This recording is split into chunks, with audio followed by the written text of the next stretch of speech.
Iya, kan merebut kembali, sama-sama kita dijajah oleh Belanda. Pastor dan pemirsa, saya kasih tahu ya, Belanda tidak pernah bunuh orang Papua. Belanda tidak pernah bunuh orang Papua. Catat itu. Belanda tidak pernah bunuh orang Papua.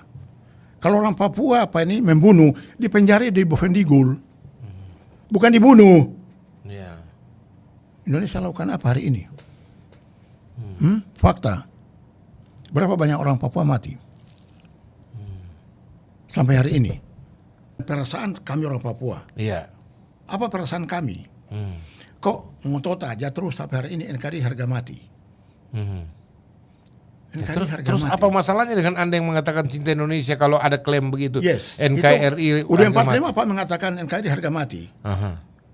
Tidak ada. Tunjukkan ke saya. Ada istilah NKRI harga mati. Mohon izin saya ngomong ya. Ya. NKRI sudah mati harga. Catat, Pastor. NKRI sudah mati Sudah harga. mati harga.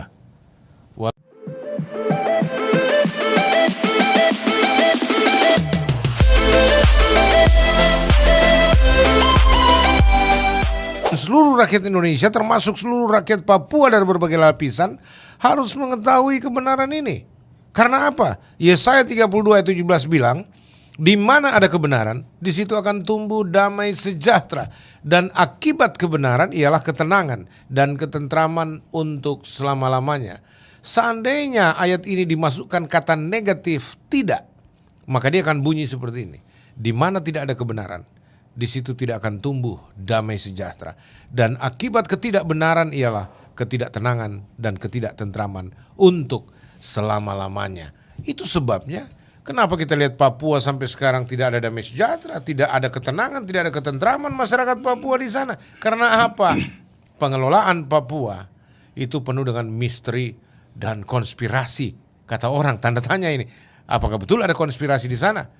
Kembali dengan saya, Pastor Joshua Tewu, dalam program spesial Perspektif Joshua Tewu dengan tamu spesial saya. Kali ini seorang putra asli Papua, Papua Jack. Namanya Petrus Revasi Mika. Selamat malam, shalom, Pak Petrus. Pastor. Luar biasa. Apa kabar Pak Petrus? Baik. Pak Petrus, saya senang sekali karena Anda bisa mengalokasikan waktu ada di sini untuk kita berdiskusi. Dan ini sebenarnya spontanitas pemirsa. Saya tidak ada program untuk bicarakan tentang Papua, perihal Papua secara khusus ya. Kami sedang berbicara tentang bagaimana program pekerjaan Tuhan pelayanan nanti di Papua yang akan dilakukan ke depan ini, karena beliau adalah orang yang pernah belajar di tempat kita di Kalam Kristus ya. Ya. Ya Pak, itu tahun-tahun berapa Bapak masih ingat belajar di Kalam Kristus Pak? Awal tahun 2000 ya. Awal tahun 2000 ya. Sudah cukup lama ya. Cukup lama. Ya, tapi kenalan saya dengan pastor juga sudah sekian puluh tahun. Oke. Ya, Pak Petrus silakan sapa dulu pemirsa kita, pemirsa Kalam Kristus. Ya. Shalom, Kalam Kristus. Saya spesial diundang Pastor Joshua Tewu. Kami ngobrol-ngobrol hal lain yang tadi beliau singgung. Ya, lantas beliau juga tanya perkembangan situasi Papua. Dan saya mohon kepada beliau, Pastor, jika berkenan, coba mari kita bedah Papua, masa lalu, masa kini, dan masa yang akan datang. Dengan situasi realitas yang terjadi di Papua sampai hari ini. Betul ini pemirsa, mantap. Makanya program ini spontan sebenarnya. Berbarengan dengan program kami di studio Kirbat baru yang sudah diluncurkan. Tetapi kemudian karena waktu beliau juga terbatas dan cukup sibuk antar kota beliau tempuh jalan, ini mobilitas beliau ini cukup tinggi sehingga kami manfaatkan waktu ini untuk berbincang-bincang. Lalu tim kreatif kami juga mengatakan ya sebaiknya mungkin bisa minta waktu untuk live saja sekalian atau bikin konten, tapi ternyata beliau lebih suka live. Biasanya orang live itu hanya orang pemberani yang live. Amin. Nah, luar biasa. Anda siap, Pak Petrus? Siap. Oh, puji Tuhan. Kalau bicara Papua kan seorang orang Papua. Orang Papua ya, iya dong. Ya, Saya bicara kebenaran, Pastor.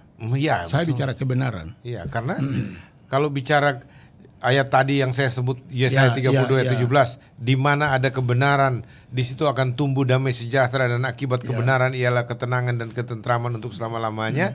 Pasti Pak Petrus juga merindukan tanah Papua. Itu ada damai sejahtera, ketenangan dan ketentraman. Itu hanya bisa dilakukan kalau ada kebenaran di sana, Pak. Betul. Ya. Tapi kalau tidak ada kebenaran, tidak mungkin ada damai sejahtera, ada ketenangan dan ketentraman.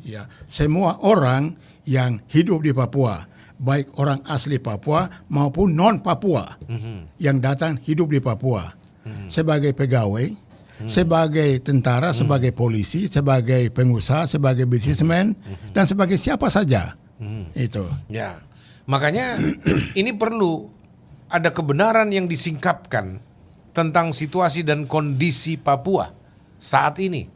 Bahkan sebelum dan sesudah saat ini, saudara-saudara. Karena kita bicara Papua ini bukan yang hari sekarang ini.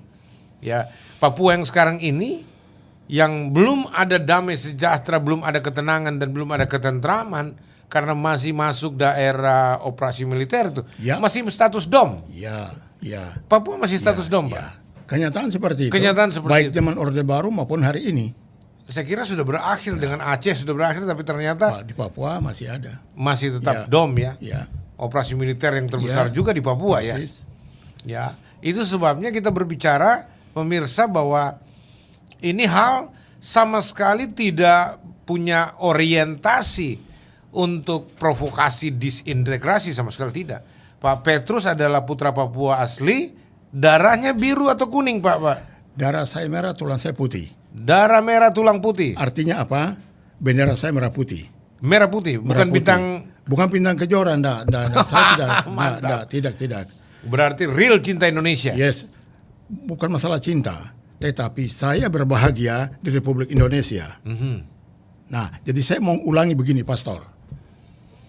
Saya terima kasih kalau bisa ada di ruangan yang sangat-sangat terhormat ini dan sangat-sangat edukatif ini untuk sebuah tema yang masih misterius bagi bangsa Indonesia, yaitu Papua.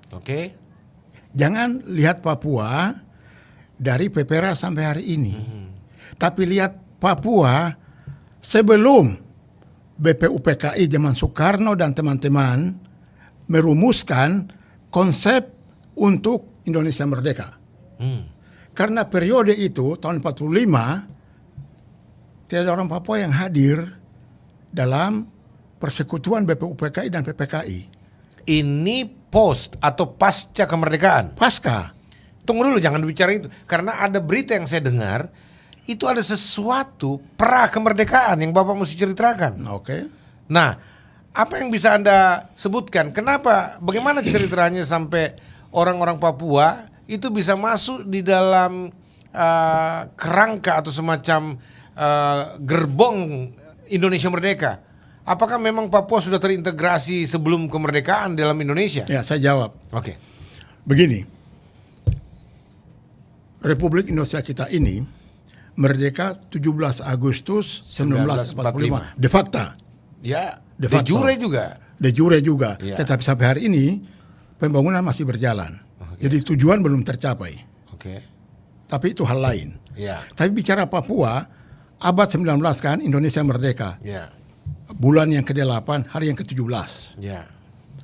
Saya mau tanya, apakah ada orang Papua yang ada di tim BPUPKI? Ataukah adakah orang Papua yang datang minta ke Soekarno untuk Papua waktu itu Nederlands Nihunia? Waktu itu namanya? Nederlands Nihunia. Karena waktu itu di bawah pemerintahan kerajaan Belanda. Mengapa Belanda? Saya perlu angkat satu hal mendasar yang belum pernah dibuka di Republik ini. Silakan, Pak. Abad 18, hari kelima bulan yang kedua, 1855 tepatnya, dalam sejarah gereja di Papua, Nederlands Nihunia waktu itu, bahwa Injil Kerajaan Allah tiba di Nederlands Nihunia waktu itu sekarang Papua, itu hari Minggu tanggal 5 Mei, 5 Februari. Saya ulangi, 5 Februari 1855. 1855. Luar biasa. Nah, di dia datang ke apa ini Nihunia, Nederlands Hunia itu oleh siapa? Dua misionaris Belanda bernama Otto dan Geisler. Oke. Tiba di Pulau Mansinam di Teluk Dore. Pulau apa? Pulau Mansinam. Oke. Monumennya ada sampai hari ini, salib Yesus. Oke. Di Pulau Mansinam itu, di Teluk Dore, Manokwari, Papua Barat. Oke. Oke? Abad 18 ya, Ya. Indonesia merdeka abad 19. Iya, itu jauh sekali. Jauh kan? Oke. Tadi saya katakan, siapa yang datang ke Soekarno dan Hatta minta supaya Nederlands Unia masuk menjadi bagian dari Indonesia. Ini kita bicara fakta sejarah. Iya. Pastor, dengar baik-baik. Iya. Dan pemirsa dengar baik-baik. Iya. Sejarah, ini fakta. Siapa yang datang? Ada atau enggak? Tidak ada. Jadi tidak ada orang Papua yang datang. Coba riset. Kalau ada dokumen-dokumen sejarah Irian Barat atau Nederlands Unia menjadi Irian Barat menurut Soekarno sampai dianeksasi. Istilah aneksasi ini Anda Aneksasi. mesti Saya akan bertanggung perjelas. jawab menjelaskan ini, Ya. jangan sampai karena ini nggak bisa, istilah itu aneksasi ini. aneksasi. Tanya semua orang Papua. Hah. Itu aneksasi. Tahu saya mau beritahu, saya sudah katakan darah saya merah, tulang saya putih, tulang saya putih, berang saya merah putih, bendera saya merah putih. Kita bicara sejarah, bicara kebenaran. Bicara kebenaran. Sama dengan Yesus lahir ke dunia ini adalah kebenaran, Amin. bukan manipulasi. Betul. Oke, kita kembali lagi ke Papua. Tapi Bapak jangan marah dulu dengan saya, Pak. Oh, Ini enggak. saya cuma bicara Ya, ini. ini gaya bertanya-tanya. saya, gaya orang Papua. Oke, tenang saja pemirsa. Ya, tenang di sini aja. aman, di sini aman. Aman. Ya, jadi Saya memang juga- gaya orang Papua bicara seperti ini, apalagi dia bicara kebenaran yang dia yakini. Betul ya? Ya. Nah, ini aneksasi. Aneksasi. Kenapa Anda Tapi munculkan? tunggu jalan ke situ dulu. Oh, Ke apa aneksasi itu? dulu. Aneksasi itu kan apa ini bicara tokoh nama Soekarno. Oke. Kemudian perebutan Irian Barat yang dikatakan merebut kembali. Iya. Tapi versi orang Papua termasuk saya itu aneksasi. Oh, jadi perebutan Irian Barat sebenarnya kalau bicara merebut kembali Irian Barat berarti sebelum direbut dia bagian dari Indonesia dan kemudian Logikanya itu bahasa Iya. Indonesian. Kemudian direbut lagi dikeluarkan. Saya pinjam ballpoint dulu. Nah, Saya mau silakan, kasih silakan. ilustrasi ballpoint, pastor, ballpoint. Ini baru kali ini wawancara. Enggak. Ini. Tamunya minta ballpoint ini. Ini Aduh. ballpoint. Ah, Ini milik saya Oke. atau milik pastor ya. Milik Oke, saya. kemudian saya pegang sekarang. Oke. Kemudian saya nggak pernah ngomong. Kemudian saya bawa pergi. Aha. Loh, ballpoint saya mana? Oh, tadi ada Petrus. Ah. Petrus yang pegang. Saya tidak pernah ngomong. Itu apa ini milik pribadi? Secara dia kurang ajar atau bukan? Iya. Pastor kejar saya, rebut. Bak kurang pas barang ini. Ya. Itu namanya rebut apa bukan itu? Bukan. Rebut kan? Rebut. Merebut. Nah. Kalau logika itu, bahasa istilah itu, ada sinonim lain nggak? Nggak ada. Nggak ada. Artinya apa? Nederlands Unia waktu itu belum pernah dimiliki oleh Indonesia. Terus memang mereka bilang itu merebut kembali. Kapan mereka dia miliki Irian Barat? Papua waktu itu. Kapan pernah dia miliki? Jadi Papua sebelum itu tidak menjadi milik Indonesia. Iya dong. Apalagi Indonesia belum merdeka. Sudah. Hati-hati, saya punya meja rusakin nanti. Sudah, Ini itu orang fakta. Papua yang datang-datang sini. Sudah, bikin- itu sudah fakta. Tuhan Allah dan iblis tahu itu. Oke. Tuhan Allah dan iblis tahu itu. Ah. Bahwa sebelum tahun 45 Irian Barat, Papua, Nederlands Unia itu belum pernah jadi bagian dari Indonesia. Kenapa dibilang direbut? Kenapa dibilang direbut? Yang betul aneksasi. Aneksasi, mengapa aneksasi? Nanti saya jelaskan. Tapi saya mau bicara dulu tentang Aneksasi ada unsur pemaksaan itu kalau begitu. jelas. Oke, jelaskan apa yang Anda mau jelaskan sebelum saya Jadi begini. kuliti ini. Begini, abad 18 itu, abad 18 ya, Oke. bulan Februari itu, Otto dan Geisler ke Nederlands Unia. Ya. Sebelum mereka dua berangkat, mereka di sekolah di Kanada, salah satu sekolah kitab di Kanada. Oke, saya punya bukunya. Bukan di Saya Cambridge ya? Bukan. Oh, di Kanada? Bukan. Cambridge rendah itu jauh. Sorry. Jauh itu. Ya. Pastor jangan. Tolong apa- jangan dimunculkan ketawa saya. Nah, pastor, oke. Ketika itu pemerintah kerajaan Belanda ya memiliki Papua. Oke. Ketika lulusan angkatan Otto dan Geisler ini, mereka akan menyebarkan lulusan-lulusan ini ke seluruh dunia. Oke. Misi Amanat Agung. Ya. Nah, mereka cari di peta dunia ada satu pulau Aha. yang di ujung lima benua ini, Ujung dunia lah. ujung dunia. Mereka mau utus misionaris ke sana. Mereka cari pulau itu yang milik siapa. Mereka lihat, pemerintah kerajaan Belanda. Oke.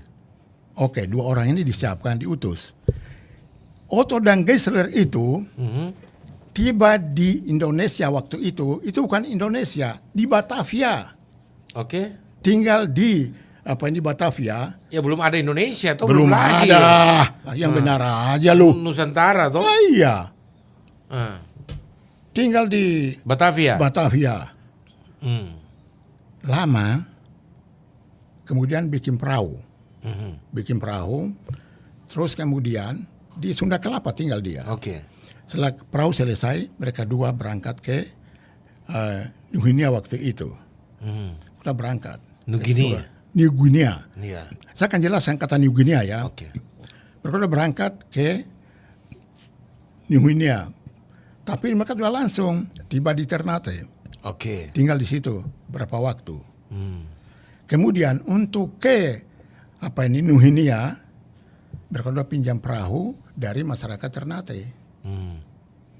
Mereka sudah pinjam perahu, mereka sudah berangkat ke Ternate. Sekarang saya mau jelaskan dulu tentang kata New Guinea. New baru. Guinea itu sebuah daerah di Afrika Barat Daya. Guinea baru, artinya Guinea baru itu ketika seorang pedagang Spanyol berlayar sampai ke New Guinea di Ternate di Ambon, dia melihat kok ada pulau di sana. Di Maluku.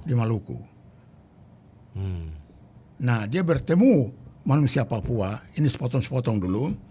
Dia lihat kok manusia di sini seperti manusia di Afrika Barat Daya. Dia memberi nama itu Neo baru, Guinea, nama dari Afrika Barat Daya. Jadi Guinea baru. Karena manusia sama dengan manusia-manusia di Maksudnya Afrika Barat Daya. rumpunnya gitu. Rumpunnya. Apa istilah fisiknya, Melanesia, Polinesia? Itu Melanesia itu kebangsaan, bangsa. Oke. Itu di Pasifik. Oke. Ras Melanesia. Nah, itu jadi dia beri nama New Guinea. New Guinea. Karena manusia sama dengan kulitnya hitam, rambutnya keriting.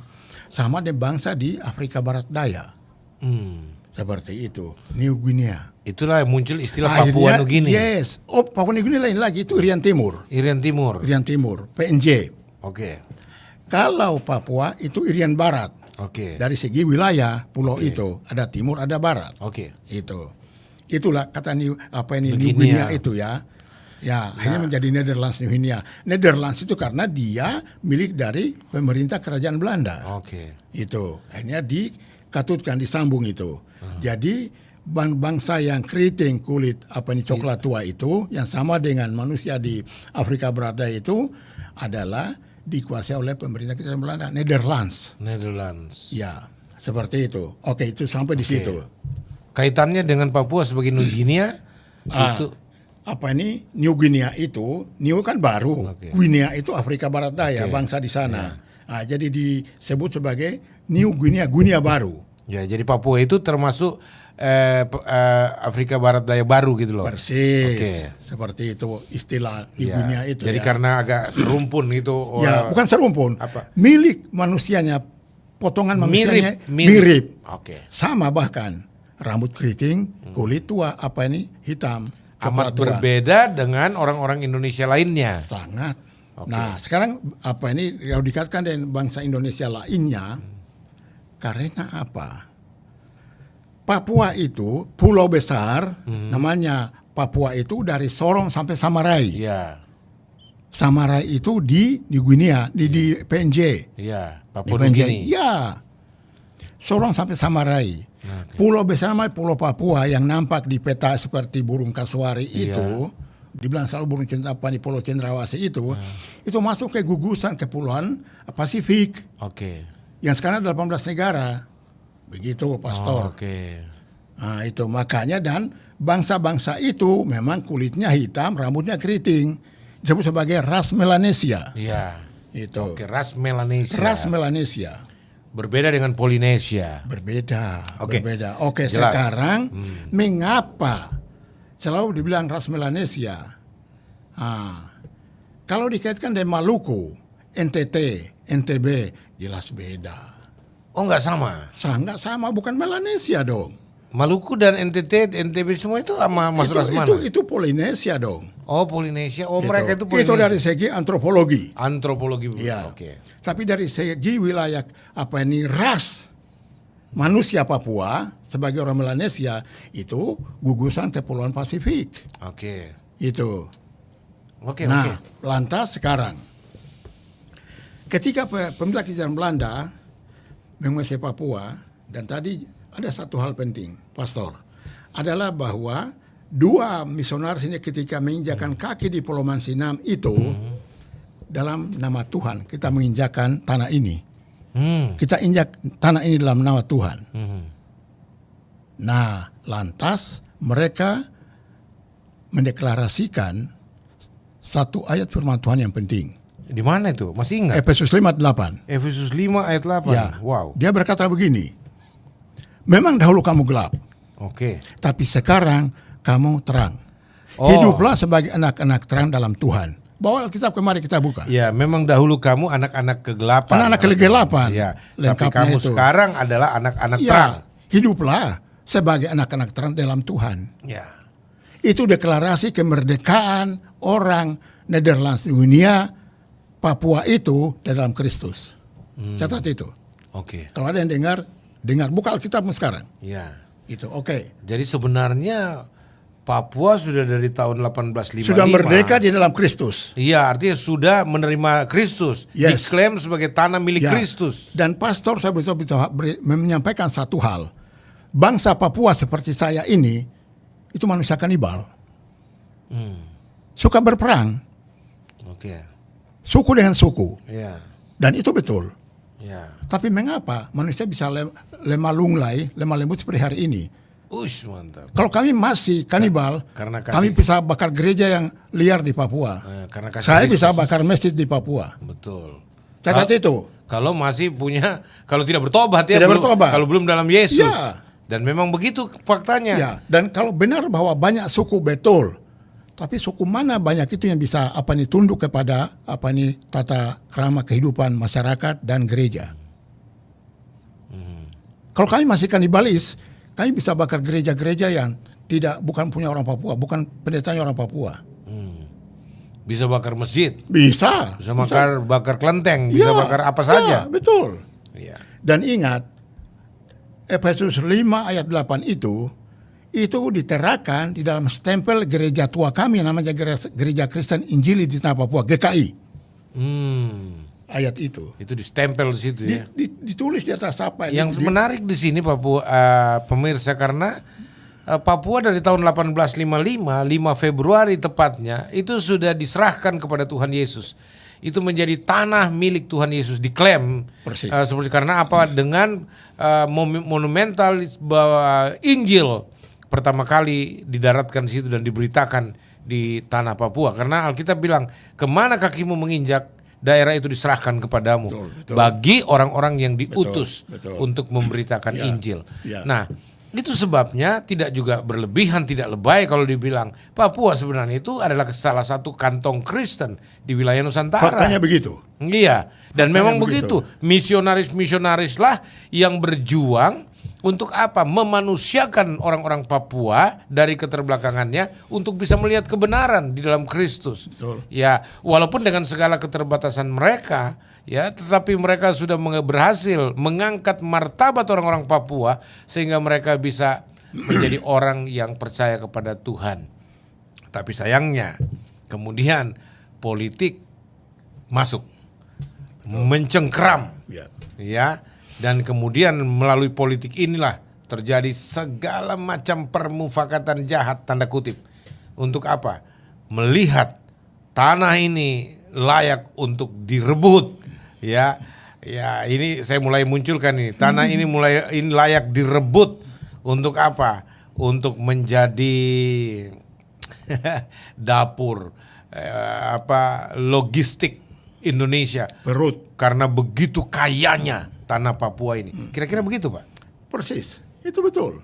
sangat benar. Ini saya tafsir-tafsir ini, Ya Pak. tidak, tafsiran itu benar. Oh. Oke, saya mau izin pastor saya terus ya. Silakan. Jadi abad 18, bulan Februari 1855 itu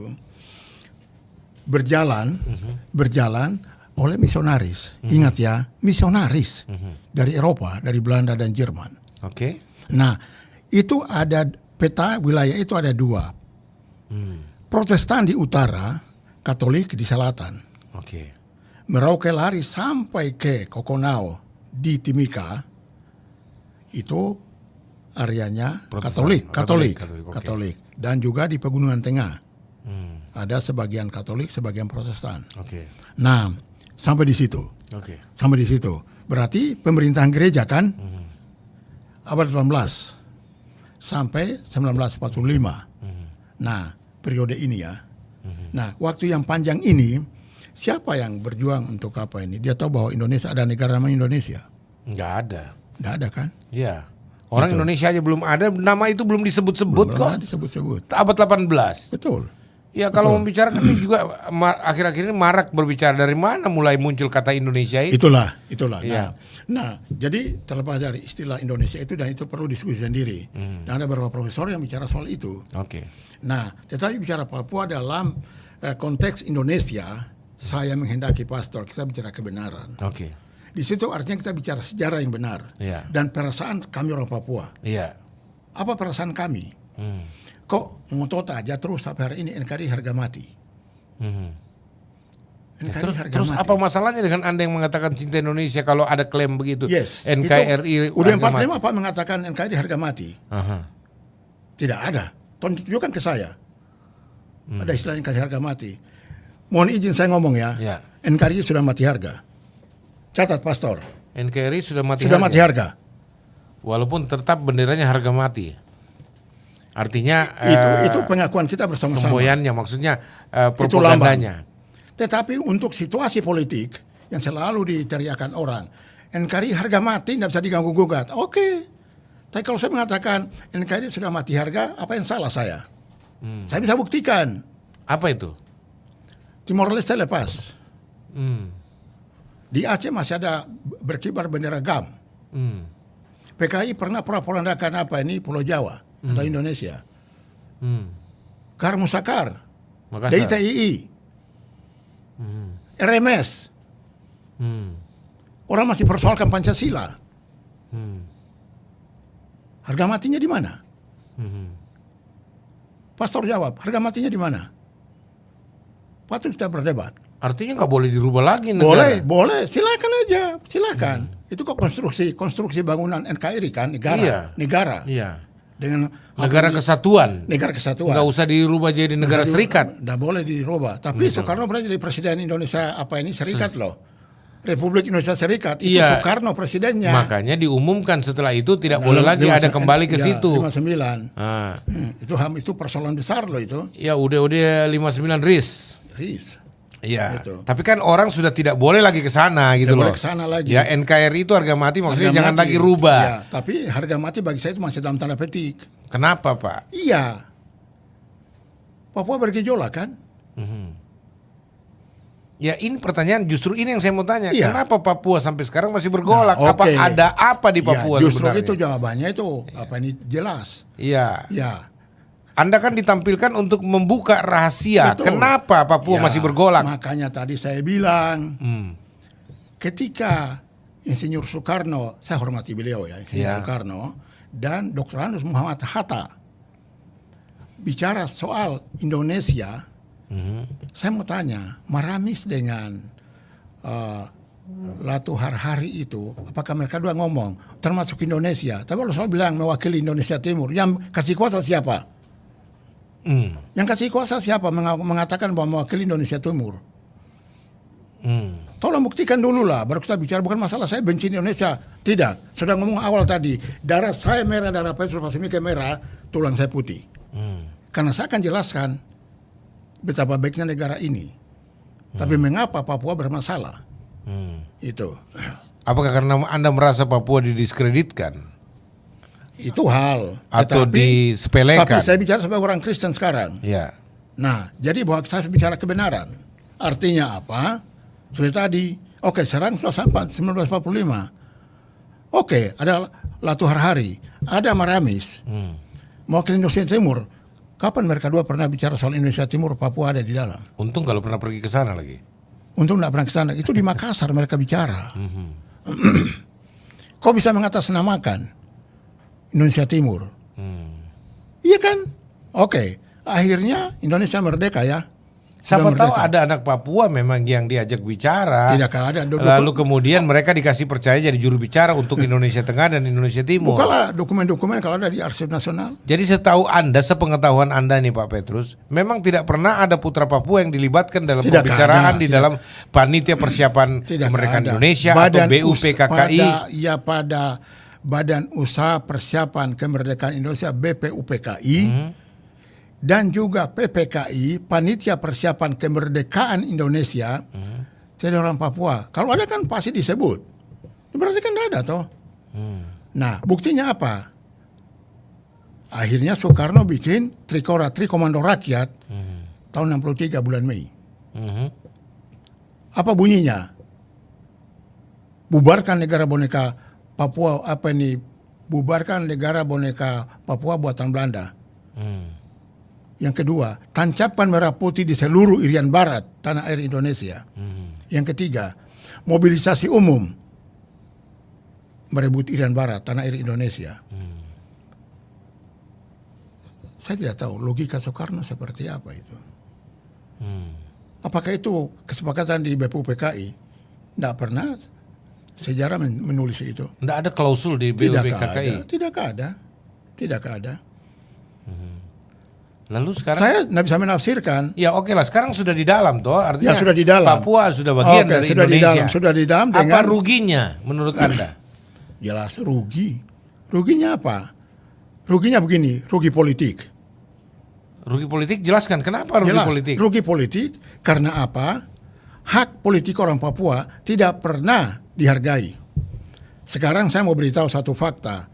Riset dari sebuah lembaga negara yang namanya LIPI, Ya, LIPI. Lembaga Ya, Ilmu Ilmu Pengetahuan Pengetahuan. Indonesia. Studi itu mereka cetak dalam sebuah buku namanya Papua Roadmap. Papua Roadmap. Ya, Isinya apa? isinya intisarinya? tentang keadaan sebenarnya tentang Papua, bahwa Papua bermasalah. Soal pelanggaran HAM. Pelanggaran HAM, hak Apalagi? dasar orang Papua, Hak dasar untuk orang berpolitik, Papua. hak orang Papua di atas tanah sendiri. Ya. Ada 4 hal yang dituntut. Itu dalam buku Papua, Papua Roadmap, Roadmap, yes. yang diterbitkan oleh LIPI. LIPI, riset oleh namanya Profesor Dr. Muridan, saya lupa namanya, sudah almarhum. Ya. Muridan Tapi- Muridan S. Wijoyo. Iya. Tapi tujuannya Menjelaskan kepada pemerintah Republik Ya. Indonesia bahwa ini loh di Papua ada masalah yang belum selesai. ya, supaya Papua menyelesaikan dengan baik. Negara menyelesaikan bersama Papua. Iya, negara menyelesaikan ya. Tapi Nah, ternyata persoalan ini itu bertumpuk pastor dari tahun 63 itu ketika Trikora sampai 69. Waktu itu masalah Papua kan menjadi masalah. Masalahnya apa? Soekarno turunkan apa ini perebutan Irian Barat tadi. Nah, Trikora merebut. itu. Nah, alasannya rebut kembali. Alasannya yang tolol, konyol, bodoh bahwa sama-sama dijajah Belanda. Ini kan pendapat yang konyol, bodoh, tolol. Pastor, tolong catat itu. Mengapa saya bilang begitu? Banyak orang Papua akan katakan sama dengan saya. Selain Papua itu Hindia Belanda, Papua Nederlands Nihuinia, Ya. bagian dari pemerintah kerajaan Belanda. Hindia Belanda berbeda dong, beda dengan kerajaan Belanda. dengan Nederlands Nihuinia. Itu. Tapi kesan orang, tangkapan orang, konsep orang bahwa iya akan merebut kembali, sama-sama kita dijajah oleh Belanda. Pastor dan pemirsa, saya kasih tahu ya, Belanda tidak pernah bunuh orang Papua. Catat itu. Belanda tidak pernah bunuh orang Papua. Kalau orang Papua membunuh, dipenjara di Bovendigul. Bukan dibunuh. Ya. Indonesia lakukan apa hari ini? Fakta. Berapa banyak orang Papua mati? Sampai hari ini. Belum lagi kita bicara soal KKB. Memang kita bisa beda dia, KKB itu siapa? KKB singkat dari kelompok kriminal bersenjata yang dicap hari ini oleh pemerintah Republik Indonesia sebagai teroris. Ya, itu enggak apa-apa, dibuka aja supaya orang tahu. Dan Anda harus menjelaskan kenapa Anda bernafsu untuk membuka ini, bukan untuk memprovokasi soal disintegrasi. Dalam hal itu, betul Pastor, saya akan ngomong, saya tidak bicara soal apa ini disintegrasi untuk Papua Merdeka, saya katakan itu ilusi, halusinasi. Dan Anda tidak menginginkan Saya itu. tidak mengharapkan itu. Mari kita perbaiki kondisi Papua. Tapi Anda mau bicara faktanya, Ya. supaya merebut perhatian pemerintah. Ya, dan supaya pemerintah tahu bahwa orang Papua sebagai manusia normal sama dengan manusia di muka bumi ini, di atas permukaan 5 benua ini, dihargai sebagai manusia. Iya. Jangan dihina. Saya mau beritahu satu hal, Pastor. Tolong lihat muka saya ya. Buktikan kepada saya, dari Maluku sampai di Aceh, ada orang Papua yang jadi apa di sana? Di pemerintahan, di DPR, di legislatif, di angkatan bersenjata, TNI Polri, di semua angkatannya, darat, laut, udara, dan kepolisian. Buktikan aja kepada Petrus Pasimike dan orang Papua. Yang ada adalah orang Papua laki-laki bisa beristri perempuan non Papua, itu saja. Yang paling dibanggakan saat ini. Selebihnya Papua itu diobok-obok. Orang jadi tentara dari Papua. Ini bukan rasis, bukan. Orang jadi polisi dari Papua, masuk Akpol, masuk di Magelang, di Akmil. Bahkan orang mewakili Papua di DPR RI zaman Irian Barat. Itu saya bicara lompat-lompat ini. Tetapi saya ingin menegaskan bahwa Indonesia merebut Irian Barat yang waktu ini dalam Sinhunia. Alasannya apa? Hanya karena alasannya bahwa sama-sama dijajah Belanda kan. Oke. Padahal Papua tidak pernah dijajah Belanda. Banyak orang Papua cerdas, pandai di zaman pendidikan zaman Belanda. Jadi tolong dibedakan dengan Hindia Belanda ya. Tolong dibedakan. Itu. Nah, kadang sudah terjadi. Sudah terjadi apa maksudnya? Trikora dia sudah aneksasi. Saya akan pakai anak istilah apa ini predikat atau sebutan aneksasi. Bukan perebutan. Logika sudah saya gambarkan di ballpoint tadi ya. Itu aneksasi. Aneksasi dalam bahasa sederhana yang menurut Anda apa? Dirampas, direbut. Direbut dalam arti Dipaksa masuk. Iya. Dipaksa menjadi bagian. Iya. Dipaksa. Tidak ada persepakatan dengan pemuka-pemuka Papua ketika itu? Tidak. Oke lah dari BPPKI dan PPKI sajalah. Kapan ada orang Papua yang diajak bicara sama-sama? Oke. Tahu-tahu. Tapi itu kan sudah berlalu, Pak. Sudah berlalu. Oke, berlalu. Tapi harus diakui. Itu sebagai sejarah, sebagai fakta. Karena Tuhan Allah dan Iblis juga tahu itu. Ya, oke. Artinya yang Anda tuntut sekarang dari pembukaan atau penyingkapan sejarah yang mungkin saja tidak banyak disingkapkan, ditutup-tutupi tanda kutip. Itu apa yang Anda harapkan? Saya minta. Saya bicara jujur. Jujur apa? Pihak Indonesia, pejabat negara, pejabat politik, MPR, DPR, DPD, dan semua partai politik dan bangsa ini dari Maluku sampai Aceh harus mengatakan bahwa memang ketika Republik ini merdeka, Papua, Irian Barat tidak masuk. Tapi sekarang kita sudah ambil secara paksa dan mereka sudah ada di tangan kita 58 tahun. Jadi harus diurus. Harus diurus baik. Diurus baik itu apa? Hak mereka. Iya, disamakan Hak dengan apa? yang lain. Yang lain dong. Hak politik, Hak politik. hak berdagang, Hak pendidikan, hak politik dan hak atas tanahnya sendiri. ya, hak atas tanahnya sendiri, hak kesejahteraannya sendiri. Ya. Jadi selalu tuduhannya bukan tuduhan, pandangannya adalah bahwa masalah kesejahteraan apa? Masalah apa? Kesejahteraan. Saya mau kasih tahu pastor ya. Zaman Belanda orang Papua aman, walaupun tidak pernah pegang uang. Zaman Belanda ya, saya sudah sekolah. Mengapa hari ini katanya sama-sama satu bangsa, satu tanah air, satu bahasa, tapi orang Papua menderita, bahkan dibunuh. CSLY, yang bunuh siapa? Aparat kan? Iya. Kelikualik, yang bunuh siapa? Aparat kan? Yang terbaru, pendeta Jenambani. Pendeta dari Gereja Kemah Injili Masehi Indonesia Kingmi. Yeremia Jenambani.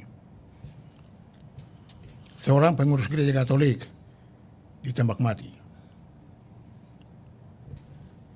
Satu bahasa tanah air. Apakah menurut mereka aparat Tuduhannya bahwa dia adalah pentolan dari KKB. Apa itu KKB tadi? Kelompok kriminal bersenjata. Itu istilah baru yang saya dengar dimunculkan setelah OPM. Persis. Ya, dulu kan OPM. Kongres Papua Merdeka. Itu sejarah. Cuma karena sudah tidak ada lagi suara-suara ingin merdeka. Ya, betul. Ya, ada KKB. Ya. KKB ini? Apa benar KKB itu mau bicara merdeka? Saya ingat waktu saya ada di beberapa tahun lalu ada di Tembagapura atau apa, pokoknya di Freeport, area Freeport. Yes, di atas. Iya, dari Timika mau masuk ke Tembagapura itu kan bisa ada jalan darat atau apa itu pakai pesawat, tapi ada yang pakai itu Pak, yang dikawal. Iya. Ya, Betul. ini. Nah, tadinya kita mau pikir coba lihat jalan darat melintasi daratan Papua kan? Iya, betul. Ya, tapi ternyata dilarang, nggak boleh. Itu karena lagi bahaya, lagi ini. Betul. Bawa mobilnya saja pakai anti peluru tuh Pak. Iya, betul. Seterusnya ya. Iya, betul. Saya ingat persis itu. Nah, itu saya pikir berarti Papua belum aman ini. Papua masih rawan. Dan itu sangat mengejutkan ya. Dan menurut Anda, apakah Papua sampai sekarang memang masih belum aman? Memang dibikin tidak aman. Pastor catat bahasa saya. Dibikin tidak memang aman. Dibikin tidak aman. Dan itu bukan baru. Bukan baru. Jadi sejarah tidak aman itu berawal dari Manokwari. Ketika PVK itu adalah tentara, bukan tentara, tapi angkatan bersenjata yang dibentuk oleh pemerintah kerajaan Belanda yang berintikan semua orang asli Papua. Tokoh-tokohnya antara lain Permenas Peri Awom yang disebut sebagai tokoh OPM pertama. Itu tahun 60-an itu. Nah, yang satu lagi Obed Mandacan dan Ludwig Mandacan. Setrum Korem. Tokoh-tokoh itu OPM asli. Yang ketika pemerintah kerajaan Belanda detik-detik terakhir tahu bahwa Soekarno akan merebut Irian Barat, memanggil paksa Irian Barat, dia membentuk untuk embrio negara Nederlands Nihunia itu, negara Papua Merdeka itu. Ingat tadi ya, Soekarno punya pernyataan, bubarkan negara boneka Papua buatan Belanda. Tapi itu bisa kita diskusi lagi. Tapi Soekarno bilang, Soekarno presiden loh ngomong negara boneka.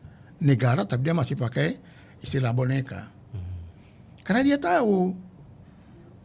Nah, jadi sejak itu 63 situasi Indonesia sudah aneksasi Irian Barat. Apa ndak bisa kita coba mengembangkan pikiran positif dari maksud Soekarno, taruhlah menganeksasi demi kebaikan Papua sendiri kalau ada di Indonesia dibandingkan dia tetap ada di Hindia Belanda misalkan. Jangan Hindia Belanda. Atau Belanda. Jangan Hindia Belanda dan jangan Belanda. Kita sepakat Soekarno sudah mengambil Irian Barat. Saya setuju. Setuju. Sekarang setujunya itu di PPRA 69 itu. PPRA 63 sampai 69. Itu yang disebut Act of Free Act Choice. of Choice, ya, PPRA penentuan pendapat rakyat. Penentuan pendapat rakyat 1969. Ya, antara 63 sampai 69 ada banyak persoalan. Oke. PKI di Madiun 65. Ya. Oke. Nah, Dwi Kora. Oke. Terus ada persoalan-persoalan lain bahwa ketika Indonesia merdeka sampai dengan aneksasi Irian Barat, ekonomi Indonesia bagus seperti apa, Pastor menjawab? Ya luntang-lantung. Orang makan bulgur loh. Jujur aja. Pilihan satu-satunya, suka tidak suka, ambil Irian Barat. Karena situ ada lumbung. Ya, di situ banyak makanan. Nah, ini berarti sudah pernah ada yang namanya istilah yang lain daripada Act of Free Choice ini atau penentuan pendapat rakyat di tahun 1969 ini boleh dikata setara dengan referendum dong. Artinya pendapat rakyat di situ toh, rakyat Papua untuk menentukan bahwa mereka setuju dianeksasi atau diajak masuk bergabung. Ya, jadi cerita apa ini Act of Free Choice itu adalah rekayasa. Karena ketika menjadi masalah ya. Masalah ini Soekarno dengan Amerika, Belanda, ya mereka adakan pembicaraan. Supaya tidak jadi masalah, tolong bikin referendum. Tetapi manusia Papua tidak hadir dalam pembicaraan itu, hanya Amerika, Indonesia, dan Belanda. Tanpa mengikutkan orang Papua. Dari mana Anda tahu itu? Faktanya ada orang apa ini Papua. Jadi tidak ada satupun orang Papua dilibatkan tidak ada. Di tahun 1969 itu? Tidak ada. Hanya orang Papua. Saya sudah kelas 6 SD. Saya hadir di Nabire, di kota Nabire itu. Ketika Pepera di Nabire. Saya hadir, Ortisan datang. Jadi orang-orang non Papua yang mengatasnamakan Papua. Pemerintah Indonesia. Bukan orang non Papua. Pemerintah Indonesia, Soekarno. Dengan pemerintah Kijang Belanda. Menunya waktu itu ada Luns dan Kennedy, Presiden Amerika. Mereka skenariokan ini. Ada dokumen saya yang dikeluarkan oleh Kedutaan Besar Amerika di Jakarta tentang masa-masa menuju kepada Pepera itu. Dan itu di big up habis-habisan oleh Amerika. Kennedy waktu itu, Robert Kennedy. Dan itu juga menjadi pintu masuk untuk Freeport dibuka. Ya. Freeport itu tahun 67. Lebih duluan lagi. Lebih duluan. Nah, peneguhannya 69. Tidak ada peneguhan. Jadi Freeport itu tahun 67 itu dibicarakan tanpa melibatkan orang Papua juga. Jadi istilahnya adalah mas kawin. Mas kawin. Mas kawinnya siapa? Ya para dalang politik yang bermain. Para mas kawin untuk Indonesia, untuk Amerika. Jadi waktu itu awal-awalnya untuk penyerahan areal di Gesber di atas itu bukan orang suku Amogme Komoro, bukan. Itu orang di Jakarta. Itu menyerahkan areal 40 hektar awal.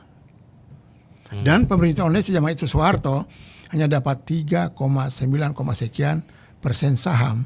Pastor ingat ini ya. Berapa? 3,9 sekian persen. Makanya Pak Jokowi marah berjuang sampai dapat 51, sekian persen itu. Wow. Belum lama ini. Apa katanya Pak Pastor, dengar baik. Yang penting Irian Barat tidak lepas.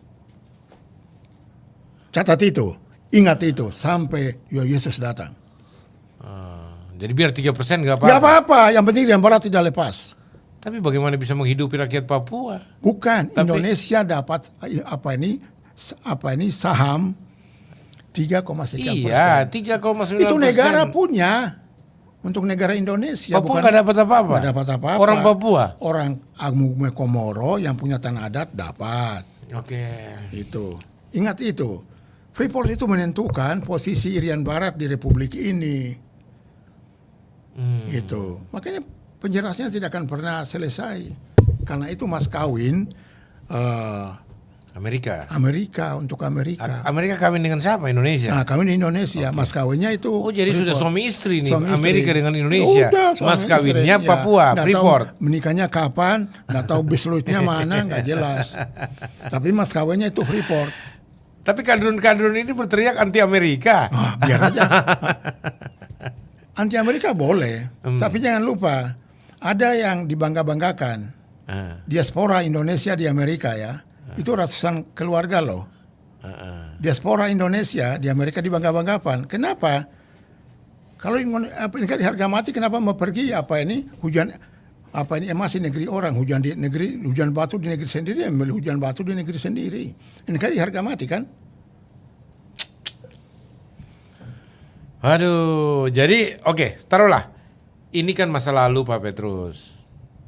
Oke.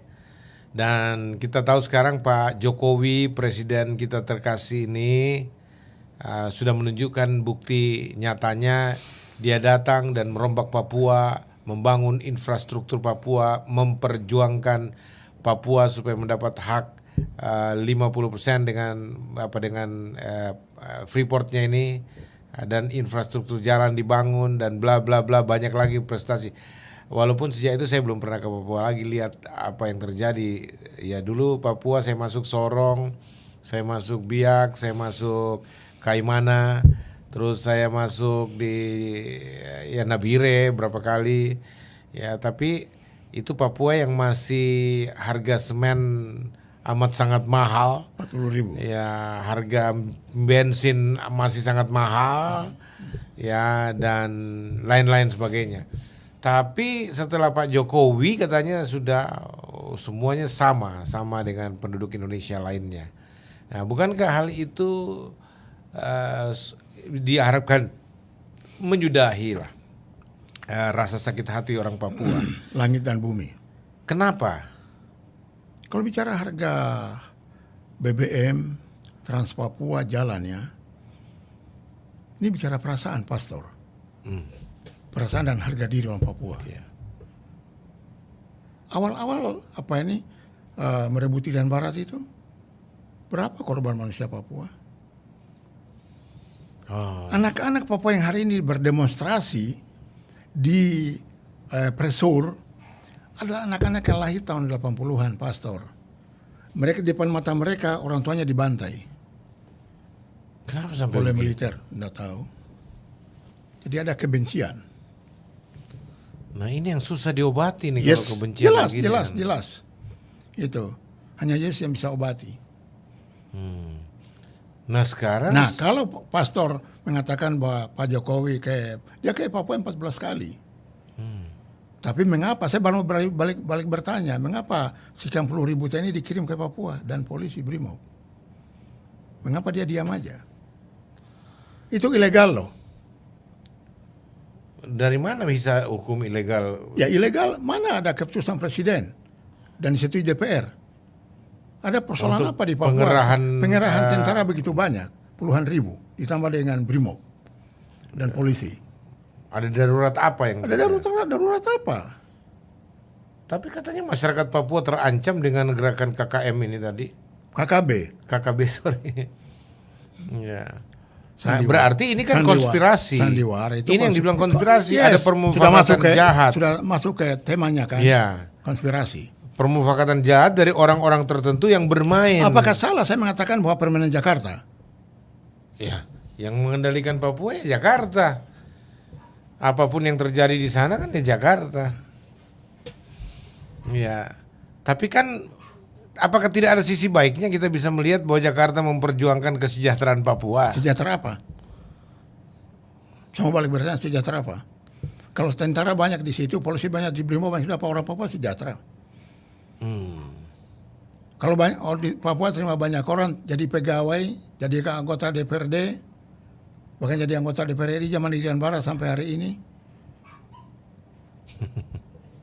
Jadi tentara jadi polisi, sementara tidak ada orang Papua di daerah lain di Indonesia ini, apa itu sejahtera? Jangan bisa sejahtera dalam arti uang loh. Jangan bicara itu. Tidak penting untuk kami orang Papua. Jadi, kami harus diterima sebagai manusia di Republik, di dunia sebagai Tuhan terima kami. Itu pemirsa, mereka punya tuntutan sederhana saja. Dihargai sebagai manusia di negeri sendiri. Dan diberi kepercayaan juga mengelola tanah mereka sendiri dan menikmati hasil tanah mereka sendiri. Kalau Aceh ada partai politik, mengapa Papua tidak? Ya karena itu takutnya ada organisasi Papua Merdeka. Itu terlalu berlebihan. Padahal di Aceh juga ada gerakan Aceh Merdeka, GAM. Mengapa bendera GAM boleh berkibar di Aceh? Saya tanya, Pastor, tolong jawab. Kan sudah tidak boleh, GAM sudah di. Tapi benderanya berkibar loh. Masa? Sampai hari ini, sejak perjanjian Helsinki. Saya nggak tahu. Saya sudah Nah, lama kalau bisa tinggalkan dunia politik. Beliau yang terhormat Haji Dr. Andus Yusuf Kala dan Hamid Awaludin bisa menyelesaikan masalah Aceh yang baik di Helsinki. Mengapa Papua tidak? Apa karena Papua itu daerah Kristen, dibiarkan biar aja mati semua? Maaf saja saya harus ngomong. Ya nggak tahu. Saya justru bertanya-tanya ini. Bahkan sekarang ini gerakan Islamisasi Papua sebegitu masif. Di Papua itu banyak gereja liar, pendeta liar, orang Kristen liar ada di Papua. Ada banyak manusia liar beragama termasuk Islam ada di sana. Ada uskup liar, pastor liar ada di Papua. Kenapa Anda bilang liar? Liar, bebas di sana. Persamaan kata dari liarnya bebas. Tapi orang Papua Seenaknya. sendiri tidak diizinkan. Tidak menghargai, bukan diizinkan, tidak menghargai. Oh, tidak menghargai orang Papua. Memang Yesus itu bukan orang non Papua. Yesus itu orang Yahudi loh, orang Ibrani. Apa memang orang Papua, gereja di Papua menyembah siapa? Jawab dulu. Menyembah Yesus. Ya, Bahkan tapi gereja menyelamatkan bukan. Kalau sudah menyelamatkan, di Papua ada banyak gereja, GKI. Dan gereja-gereja yang banyak digembalakan orang asli Papua. Kenapa mereka datang bikin gereja sendiri lagi? Bahkan bawa sinode dari luar, kecuali yang asli Papua. Oke, saya misalnya suatu ketika jadi gembala gereja Immanuel, Jemaat Yesus Kristus. Berbeda orang ke sana dengan alasan sama orang Kristen orang Papua, padahal saya harus beritahu hal yang terpenting. Orang Kristen dan Katolik di Papua lebih jahat daripada Islam. Ulang lagi Pak. Jadi kenapa Anda berani berkata orang Kristen, orang Katolik di Papua lebih jahat daripada orang Islam? Kenapa? Karena mentelantarkan orang Papua atau tidak? Mereka tidak pernah membela kepentingan orang Papua sebagai umat manusia dan sebagai orang Kristen. Ya, tapi Papua dikristenkan loh. Tapi beda misionaris, maksudnya orang-orang Indonesia yang menggembalakan di sana, jadi pendeta di sana.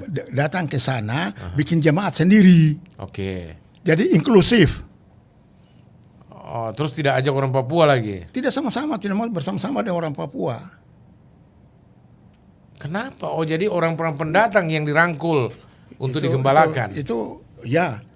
Toraja sendiri, Manado sendiri. Toraja sendiri, Manado sendiri. Terus mereka sama-sama, Ambon sendiri. Orang Papua jadi warga kelas 3. Bukan kelas 3, tetapi pokoknya kamu punya gereja sendiri, kami bikin gereja sendiri. Saya pernah jumpa banyak di Jayapura. Saya pernah masuk satu gereja di Sentani, itu jalan Tes LY, itu GPDI. Saya masuk, orang Papuanya itu saya dengan salah satu kepala bank Mandiri, 2 perempuan Wamena, 1 bapak Sentani yang dia berdoa waktu itu. Gembalanya itu orang Manado, bendahara Majelis Daerah GPDI Tanah Papua. Bayangkan hanya 5 orang. Saya itu tamu. Kepala Mandiri ini itu juga tamu. Bayangkan, semuanya itu Amber semua. Amber itu pendatang. Istilah Amber di Papua itu pendatang. Amber. Itu baru satu contoh kecil. Di Papua juga ada HKBP. Atau mungkin orang Papua sendiri nggak mau bergabung. Loh, kami karena merasa risih atau bukan apa? Bukan risih. Kami maunya kalau mereka datang jangan bikin gereja. Bergabunglah dengan gereja yang ada di Papua. Oh begitu. Iya kan? Tapi mungkin orang Papua di gerejanya pakai bahasa Papua jadi orang tidak. Papua tidak pernah bicara bahasa lain. Tidak pakai bahasa Indonesia. Hebatnya Papua di situ. Hebatnya itu apa? Dari pantai sampai gunung orang bicara bahasa Indonesia. Pastor masuk di pedalaman. Di Wamena ada sekitarnya, Pegunungan Bintang, Yahukimo, Tolikara. Orang semua bicara bahasa Indonesia dan pastor. Gitu ya? Di Paniai, Inarotali, Wagete, Monamani, Intan Jaya. Orang bicara bahasa Indonesia. Berarti berlebih Indonesia Papua dong daripada suku-suku lain di Indonesia. Karena kalau masuk di Jawa, bahasa Jawa dihajar di situ. Kami masuk orang Papua berbahasa Indonesia jauh lebih baik dari manusia Indonesia. Karena kami sejak lahir sudah bicara bahasa Melayu zaman Belanda. Nah ini pemerintah mesti perhatikan ini dong. Jadi kekecewaan itu pastor, Itu dilampiaskan, diambil oleh orang lain dalam perjalanan sejarah tadi, OPM di Manokwari itu akhirnya dibina juga zaman Orde Baru yang namanya DOM itu. Oh, itu sudah jadi proyek dong, proyek militer jadinya. Itu jawabannya. Nah sekarang saya mau bicara KKB hari ini, Oke. karena kita punya waktu Ya. hampir habis. Ya. KKB itu singkatan dari kelompok kriminal bersenjata. Akhirnya oleh pemerintah untuk perkembangan tahun 2019 kemari dibilang itu kelompok teroris. Mengada-ada semua. Kenapa bisa diklaim teroris? Ya itu tanya aja kayak Mahfud MD, Menko Polhukam RI. Apakah sebegitu membahayakan menurut Anda? Anda tahu orang KKB itu gimana? Enggak. Saya mau beritahu, ada dua momentum yang membuat saya bertanya. Ternyata KKB itu KKB buatan. Yang pertama, ditembak matinya seorang perwira bintang 1, anak Bali. Yang kedua, pernyataan juru bicara TPNOPM di Papua bahwa pernyataan Beni Wenda di Oxford, Inggris, dia deklarasikan kemerdekaan Papua, dia mengatakan itu tidak sah kalau tidak disampaikan di tanah Papua. Berarti mau bilang Papua merdeka, di mana korelasi TPNOPM, KKB dengan Beni Wenda dan selusin manusia Papua yang ada di luar negeri? Tidak ada kan? Kok di sana dia kutuk. Tapi tiap hari mereka bunuh orang, tentara, polisi. Mereka bakar fasilitas masyarakat. Fasilitas sosial, fasilitas umum dibakar, sampai tenaga kesehatan juga dihantam. Itu ada datanya, ada faktanya gitu. Faktanya ada. Nah, jadi fakta ini membuat kami orang Papua ini jadi bertanya. Ada kesimpulan awamnya, sudah itu bikinan TNI Polri itu kas tinggal sudah. Nah, kenapa pertanyaannya sekarang? Kok TNI Polri kok tidak mampu untuk memadam itu KKB? Berapa banyak sih KKB kalau intelijen tahu? Iya kan? Mengapa bisa dimatikan dari akarnya? Tapi dengan sekian ribu aparat TNI Polri Brimob diturunkan ke Papua.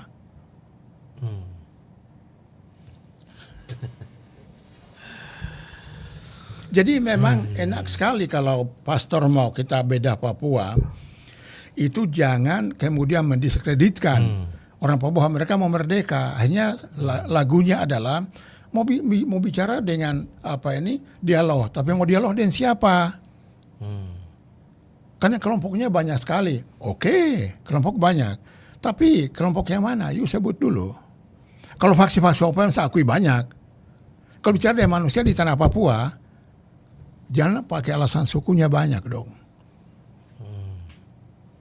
Nah waktu delegasi 100 datang bertemu dengan Habibie, bertemu dengan Gus Dur. Semuanya kan jelas di situ. Minta merdeka, lepas dari Indonesia. Habibie bilang pulang dan renungkan. Gus Dur, delegasi yang sama datang bertemu. Gus Dur bilang, jangan merdeka, kita bikin otonomi khusus, kamu kelola sendiri pemerintahan Anda. Otsus itu hadir, pastor, sebagai akibat dari Papua mau lepas dari Indonesia. Otsus lahir. Ya, sebagai akibat dari situ. Kuncinya itu. Nah, terus sekarang sudah Otsus. Sudah 20 tahun. Iya. Terus kenapa masih mengeluh? Kenapa masih mengeluh? Ya, karena realisasi implementasi Otsus itu menurut orang Papua termasuk saya, Otsus gagal. Jadi cuma sandiwara belaka? Sandiwara.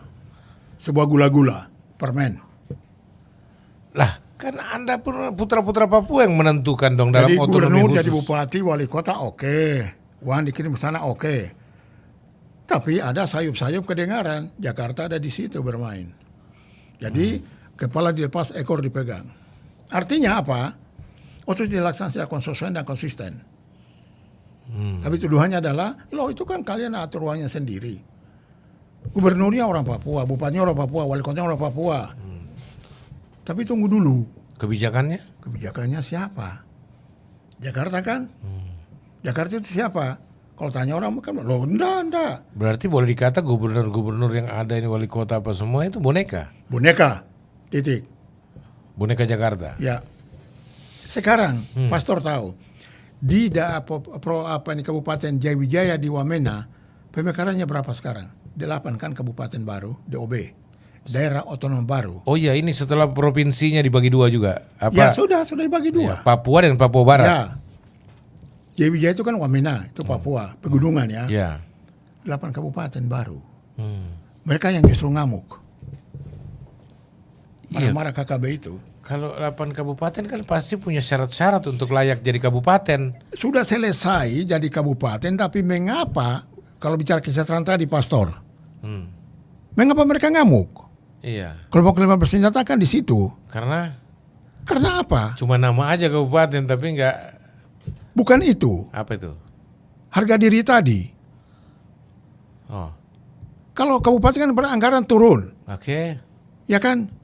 Dan sumber-sumber anggaran lain. Tapi kenapa dia marah? Kenapa?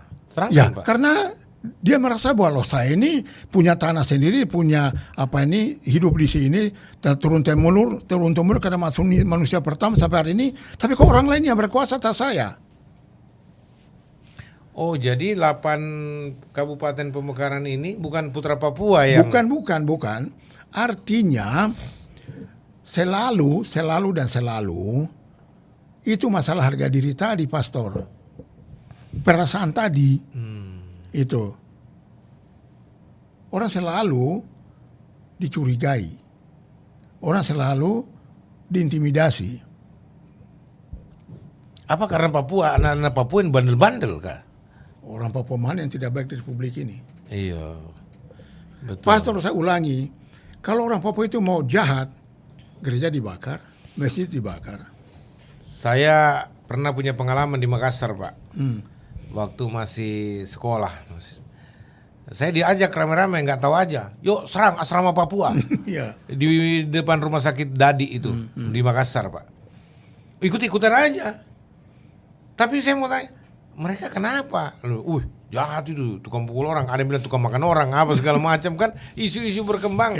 Iya. Padahal itu rekayasa politik juga. Baru saya tahu bahwa hampir di seluruh daerah Indonesia, asrama Papua itu menjadi Target selalu.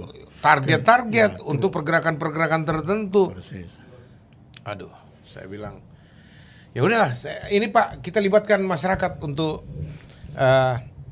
berkomentar. Kita baca beberapa ini dulu, lalu Bapak mau komentar silakan.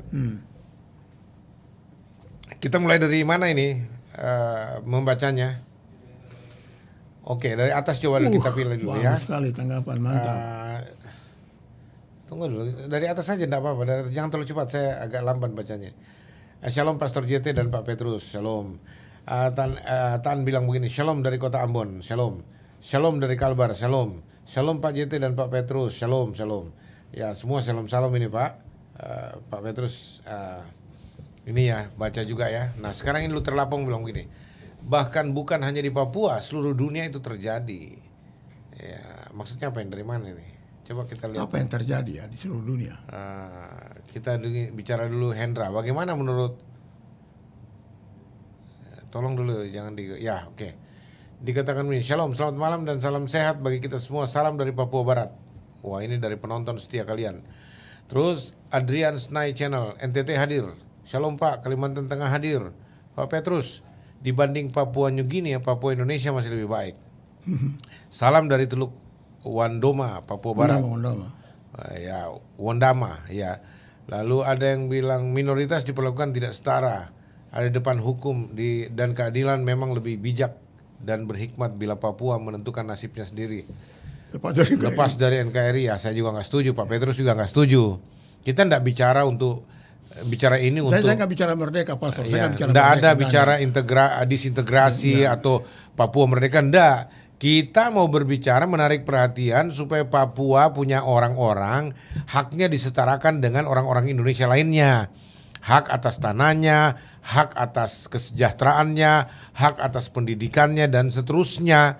gitu loh. Dan termasuk hak dia memainkan politiknya di seluruh daerah Indonesia. Nggak usah di seluruh Indonesia, di tanahnya sendiri juga dia dieliminir, orang-orang Papua dipinggirkan, nggak orang-orang tertentu saja sebagai formalitas untuk dimunculkan. Oh ada juga kok, misalkan dulu Pak Freddy Numberi, ada Paulus Waterpauw dan banyak beberapa yang lain-lainnya. Apa Bapak tidak melihat hal itu Pak? Maksudnya? Sebagai penyamaan hak anak-anak Papua? Begini, ini masalah perasaan bukan apa nih orang Papua jadi jenderal, bukan itu Pastor. Saya bicara perasaan dan sejarah Papua. Mengapa orang Papua tidak bisa jadi pejabat di DKI? Saya tanya Pastor. Mengapa orang Papua tidak bisa jadi pejabat di Jawa Tengah, Jawa Timur, di Yogyakarta? Ini Gubernur Anies Baswedan mesti jawab ini. Kenapa orang Papua tidak orang Papua, bisa saudara masuk? Kristen aja saya tanya, apakah ada orang Papua jadi pejabat di Sumatera Utara? Di Sulawesi Utara? Sulawesi Utara, di Ya, Maluku? Maluku. Di Toraja? Di Toraja. Jawab dulu ke saya. Survei, apa ada kepala dinas? Di provinsi-provinsi Saya Kristen. pernah dengar, ini mau kabupaten. jujur ya Pak, saya pernah dengar bahwa SDM-nya orang Papua belum mampu untuk Oke, lepas saja, nggak usah bicara banyak. Iya, Lepaskan aja. Tapi enggak, ini saya mau bandingkan. Ya. Tapi ternyata dari suku lain juga banyak yang on gitu, yang duduk sebagai pejabat. Itu soal lain. Tapi kalau kesannya bahwa kami orang Papua itu hitam keriting, itu sudah tolol banget itu. Itu rasis, enggak? Saya Itu enggak rasis setuju. itu. Iya. Dan kalau bilang bahwa orang bodoh, orang Papua bodoh, ya sudah lepaskan aja kok, repot amat. Enggak juga. Olimpiade orang Papua yang muncul kok. Lepaskan aja kok, Orang repot banyak amat. orang-orang potensi Papua kok, SDM Papua Alasannya yang bahwa Papua begini begono, ya lepas aja kok, repot amat. Mengapa Timor Leste dilepas? kalau Papua dilepaskan, Indonesia sontak langsung jadi miskin. Bukan miskin, bubar. Oh iya, gitu ya. Dan itu akan memberi peluang kepada Aceh, memberi peluang pada Maluku, memberikan peluang pada Kalimantan, Oke. Dayak, Borneo. Mari kita bicara. Saya sudah katakan di awal, darah saya merah, tulang saya putih. Saya orang Kristen. Saya sudah berkhotbah 137 kali. Saya didikannya pastor. Saya Petrus Servasi Mike. Oke. Artinya Bapak hanya betul-betul ingin minta perhatian supaya kami pemerintah dihargai supaya sebagai dihargai manusia. sama dengan Ya. yang lainnya. Ya. Dengar ini Pak Jokowi dan semua aparatur pemerintah penentu di negeri ini. Kita bicara ini bukan memprovokasi untuk disintegrasi. Kami Oh, anti. tidak. Kami cinta Indonesia dan kami mau supaya kesatuan Indonesia tetap terjaga, dan kami mau supaya seluruh orang Indonesia harkat dan martabatnya dihargai sama. Yes. Terutama juga orang-orang Papua yang notabene alamnya telah menyumbangsikan begitu besar kekayaan alamnya untuk rakyat Indonesia keseluruhan. Istilahnya sumber kehidupan datang dari Papua. Tapi kok orang Papua nggak dihargai haknya sama dengan Indonesia yang lainnya, bahkan dicurigai kualitas SDM-nya nggak mampu lah dan sebagainya. Itu saya pernah dengar sendiri langsung. Dan alasan-alasan fisik yang lainnya dan seterusnya itu rasis. Saya mau katakan kita justru berdosa terhadap orang Papua. Mestinya kalau kita mendapatkan berkah banyak di tanah Papua, jangan orang-orangnya kita matiin, kita eliminir, kita pinggirkan. Mestinya kita turunkan mereka, tanda kutip ya Pak, dari pohon-pohon, dari dianggap yang keterbelakangan, yang tinggal di, mestinya kita turunkan mereka, bukan mereka digantung lagi di pohon-pohon, yang dari kota ditaruh lagi di gunung-gunung. Baru pendatang, orang-orang pendatang yang menguasai kota-kota di Papua dan sebagainya. Loh, ini yang saya bilang, kita nggak adil, kita nggak jujur, ya. Ini tidak ada perencanaan apa-apa, ini spontan saja Ya, kita spontan, berbicara. ya. Dan saya Ya. ingin ajak Pak Petrus berbicara apa sebenarnya masalahnya, karena saya juga orang yang penasaran, pemirsa. Apa yang terjadi sih di Papua? Terus apa gunanya gereja-gereja di sana kalau ternyata Papua tidak semakin lebih baik? Bahkan selepas misionaris diusir keluar dari Papua dan tidak boleh ada lagi misionaris, loh, Papua jadi semakin merosot loh. Bahkan gerakan Islamisasi begitu masif yang dilakukan oleh Ustadz Farlan itu, ya, dan gereja di mana diam. Lalu alasan utus penginjil, utus penginjilan di sana, lalu membubarkan gereja Injili di tanah Papua. Ya, penginjil-penginjil yang datang dari Jakarta justru mengacaukan gereja-gereja asli Papua loh, memecah belah dan seterusnya. Ya, dan saya mau bilang ini gerakan apa? Bukan. kantong-kantong Kristen dibutuhkan adalah apologet-apologet yang memperjuangkan kekristenan yang benar dan termasuk eksistensi orang-orang Papua yang telah dimenangkan dari tahun 1885 di tanahnya sendiri. Begitu kasihnya Tuhan kepada orang Papua sehingga Tuhan mengirim 2 misionaris itu. Untuk apa? Menyelamatkan orang Papua. Nah, kalian datang bukan untuk mengurusi orang Papua, tapi justru menyengsarakan orang Papua. Bayangkan puluhan tahun loh merdeka. Nanti Pak Jokowi baru menunjukkan perhatiannya. Walaupun saya tahu itu belum cukup, Pak. Ya, tapi paling tidak Pak Jokowi itu menunjukkan 14 kali datang ke Papua untuk berbicara mengusahakan peningkatan kesejahteraan Papua. Walaupun protesnya orang Papua yang satu kurang dari Pak Jokowi, kenapa Pak Jokowi membiarkan daerah itu tetap menjadi daerah operasi militer dan pengerahan tentara berlebihan dianggap oleh orang Papua. Padahal menurut orang Papua daerahnya aman-aman aja, nggak ada masalah kok. Dan orang-orang bebas, dan saya tahu juga pendatang-pendatang di Papua juga nggak merasa terancam. Ya sampai ada ya penciptaan dari istilah-istilah KKM lah, dulu OPM lah dan sebagainya. KKB. Nah, sekarang ditingkatkan KKB itu jadi teroris. Lah, terus kita mau tuduh lagi masyarakat Papua, putra asli Papua, anak-anak Papua yang orang tuanya juga sudah menderita, bahkan tanda kutip pernah merasa dibantai oleh aparatur kita loh, ya. Alasan keamanan, alasan jangan sampai terjadi disintegrasi dan sebagainya. Alasan apapun yang dibangun untuk membela kebijakan Indonesia dengan cara membantai masyarakat Papua itu tidak dibenarkan dalam hukum internasional. Jadi saya mau kasih tahu, mari kita rubah. Kita rangkul saudara-saudara kita. Papua adalah saudara kita. Papua adalah orang-orang yang juga layak menerima hak sama dengan orang Jawa, orang Kalimantan, orang Manado, orang Ambon, orang Madura, orang apapun di Indonesia, ya, layak mereka juga dihargai. Layak mereka jadi tuan rumah di rumah mereka sendiri. Jangan orang Jawa yang jadi tuan rumah di Papua, jangan orang Manado yang jadi tuan rumah di Papua, jangan jadi orang-orang lain terus mereka jadi pembantu di rumah mereka sendiri. Ini bagaimana? Mereka jadi warga kelas 3, bahkan warga kelas 4 di rumah mereka sendiri, di negeri mereka sendiri. Yang jadi warga nomor 1 orang Jawa, orang Manado, orang Ambon, orang Aceh dan lain sebagainya, orang Batak jadi warga kelas 1 di sana. Sedangkan orang Papua jadi warga kelas 3, bahkan warga kelas 4, warga terpinggirkan. Apa kita adil? Saya mau tanya, apakah ini Kristiani kalau Anda Kristen? Kenapa nggak dilibatkan mereka? Alasan ketidakmampuan, sombong kita sok tahu. Kalau bilang SDM-nya Papua dibawa, waduh, saya buktikan di berbagai pemerintahan, di Pemprov apa, banyak orang on jadi pejabat di sana, banyak orang anjlok IQ-nya, goblok-goblok juga tulis aja mengetik salah-salah. Ini Pemprov loh, DKI Barometer Indonesia. Tapi banyak juga aparatur-aparatur kecamatan, desa salah-salah bikin ketik nama KTP aja salah, bahkan agama salah dan sebagainya dan sebagainya. Saya mau tanya, kualitas apa? Apakah Anda lebih berkualitas dari orang Papua? Nonsense itu. Saya mau jawab dulu. Ini dikatakan penonton setia kalian kasih jempol banyak ini Pak. 12 jempol mewakili 12 murid Tuhan.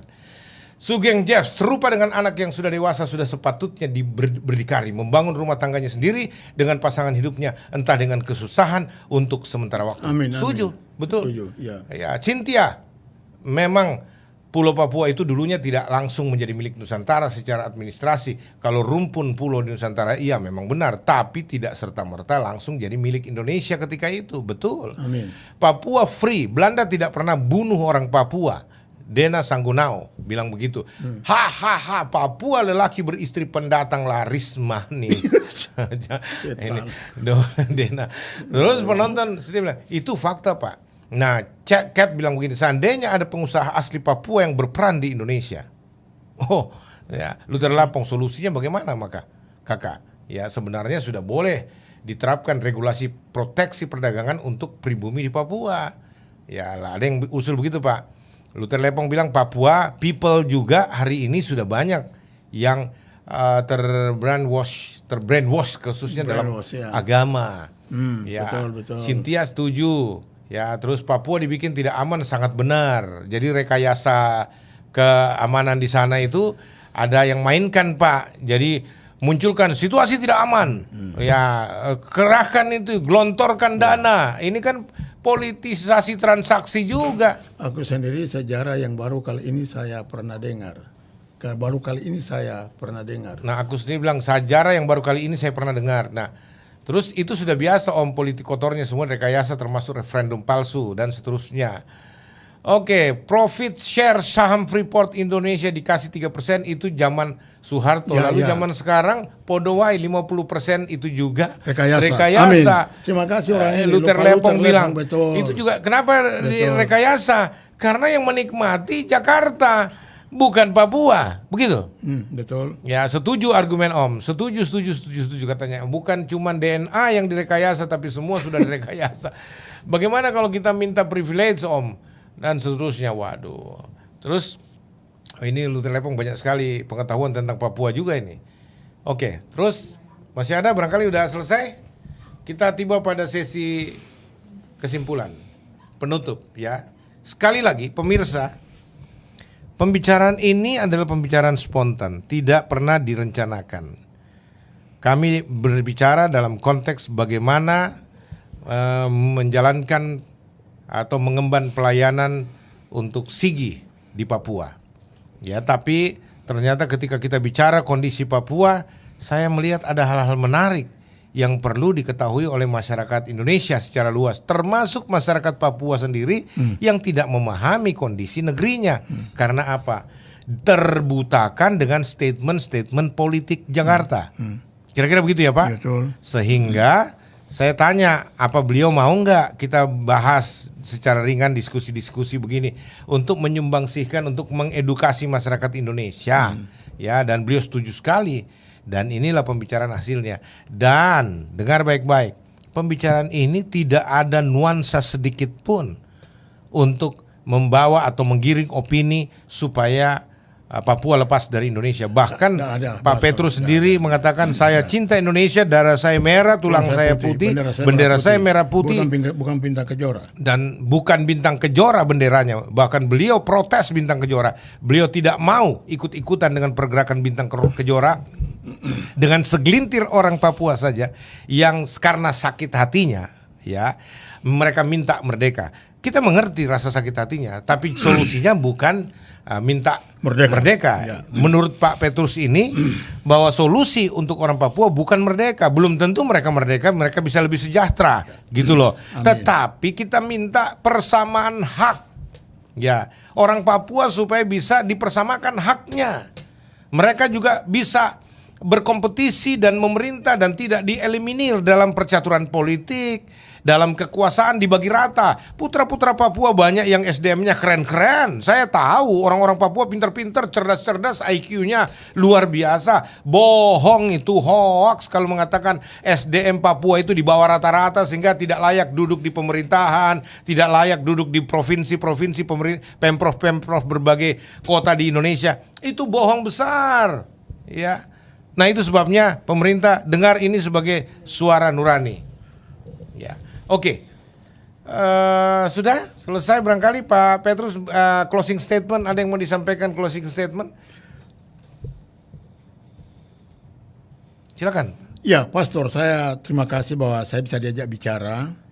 Jadi kalau mau supaya Sebentar Pak, sebelum ini ada bagus ini dari Jaya Lim dengan Castle Queen. Setuju orang Papua harus dihargai dan disayangi. Kasih yang menutupi dosa. Terus Castle Queen bilang begini, tanah Papua itu tambang kekayaan yang luar biasa.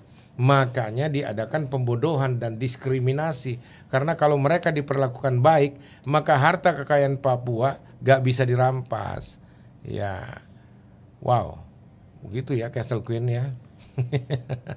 jadi Pastor, ya, terakhir saja. Saya hanya satu saja untuk mau penyelesaian itu, mari kita duduk bicara. Karena kelompok Papua ini ada 3. Orang Papua di tanah Papua, orang Papua di luar Papua di Indonesia, dan orang Papua di luar negeri. Jadi Papua ada di Papua orang sendiri. Papua di tanah Papua dan orang Papua di luar Papua di Indonesia dan orang Papua di luar negeri. Cari aja teorinya.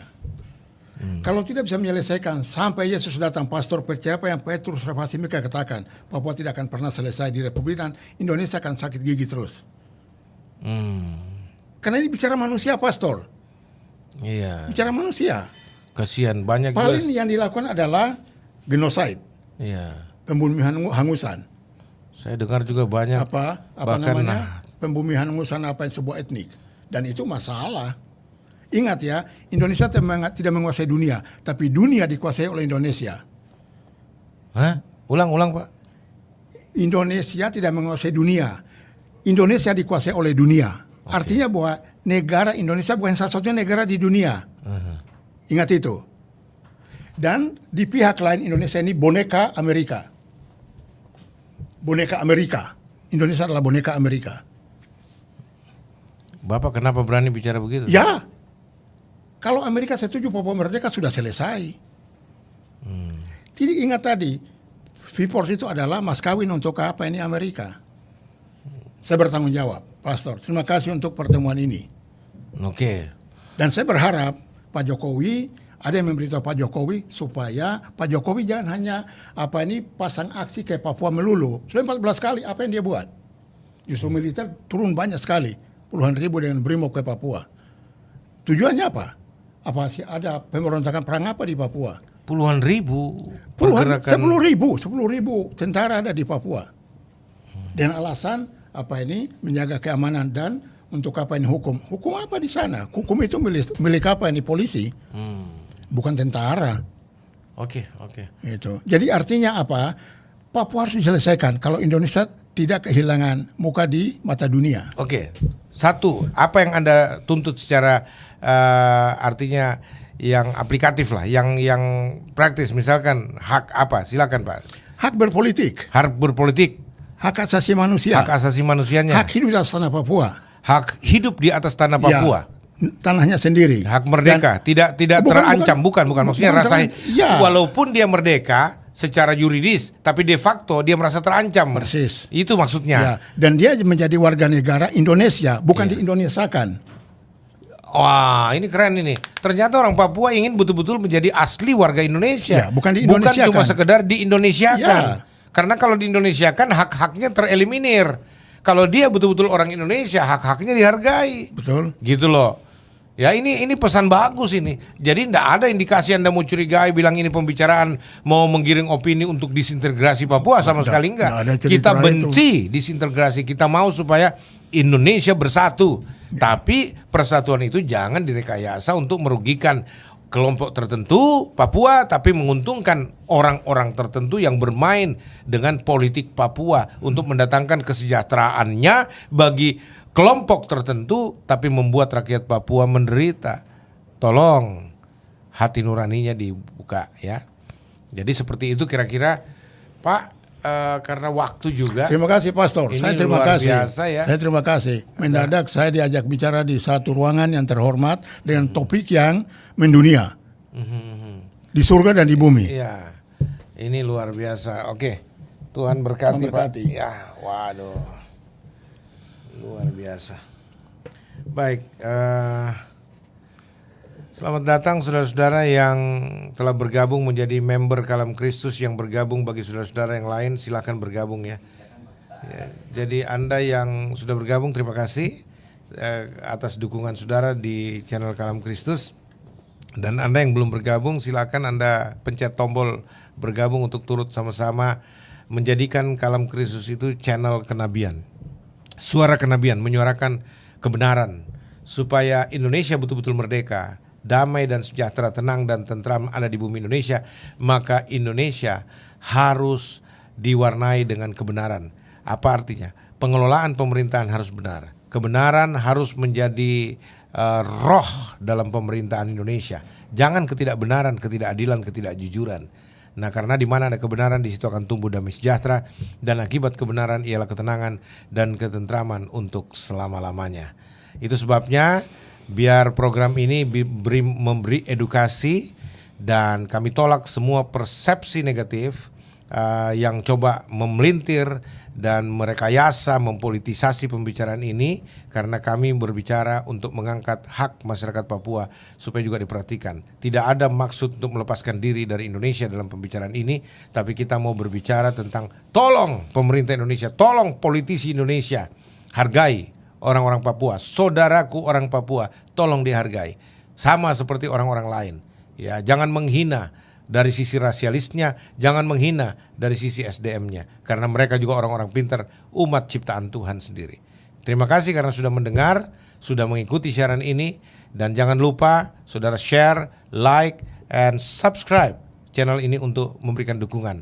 Dan kalau saudara betul-betul diberkati, saudara bisa memberikan ya donasi yang Anda mau di ada petunjuk-petunjuk di bawah kolom-kolom resensi di bawah ya.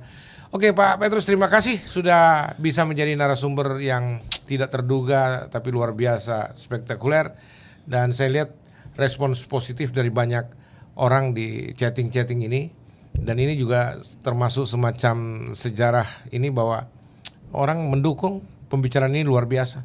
Ini dari chatting ini semua mendukung ya. Berarti orang-orang Indonesia yang lainnya juga mencintai orang-orang Papua. Amin. Ya, kami mencintai Anda, Pak.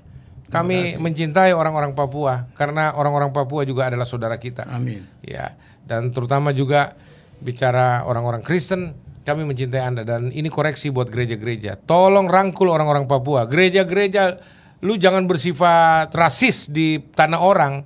Ya, justru kalau Anda tidak mengajak orang Papua, tidak merangkul orang Papua, Anda bangun gereja-gereja eksklusif, gereja-gereja suku Anda di tanah orang, itu rasis namanya.